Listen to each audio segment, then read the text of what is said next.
नमस्कार मंडळी.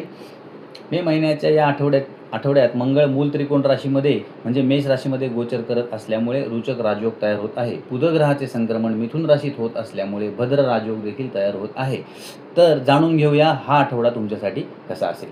नमस्कार मंडळी, मी योगेश देशपांडे आपल्या मराठी हॉरोस्कोप विथ योगेश देशपांडे या चॅनलमध्ये आपल्या सगळ्यांचे सहर्ष स्वागत करीत आहे. या व्हिडिओमध्ये आपण कर्क, सिंह आणि कन्या राशीचे 25 मे 2026 ते 31 मे 2026 पर्यंतचे साप्ताहिक राशी भविष्य पाहू. कर्क राशीसाठी या आठवड्यात नोकरी असो व्यवसाय प्रगतीचे योग आहेत. प्रोजेक्टबाबत सकारात्मक बातमी मिळेल. आर्थिक बाबतीत उन्नती वाढेल, पण अपेक्षेपेक्षा कमी असेल. प्रेमसंबंध दृढ होतील आणि लव्ह लाईफ मात्र रोमॅन्टिक असेल.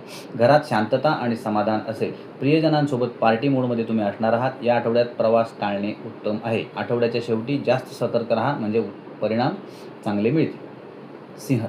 सिंह राशीसाठी या आठवड्यात कामाच्या ठिकाणी थोडी जोखीम मोठा लाभ देऊ शकते. यासाठी योग्य व्यक्तीचा सल्ला घेणे मात्र गरजेचे आहे. आर्थिक बाबतीत प्रगती असून अनपेक्षित लोकांकडून तुम्हाला मदत मिळेल.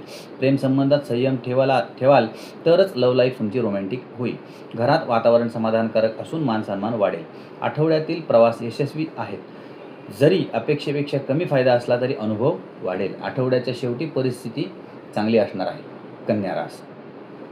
कन्या राशीसाठी या आठवड्यात व्यवसायात प्रगती असेल. प्रोजेक्ट वेळेत पूर्ण होतील आणि प्रतिष्ठा वाढेल. वेळ तुमच्या बाजूने आहे असे समजा. प्रेमसंबंधात एखाद्या नव्या सुरुवातीबाबत मन खिन्न होऊ शकते. आठवड्याच्या मध्यवर्ती परिस्थितीत सुधारणा होईल.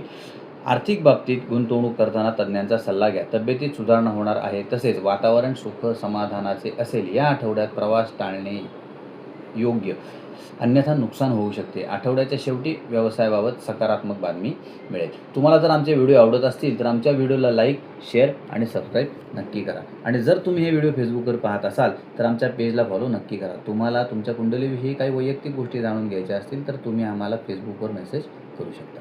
धन्यवाद.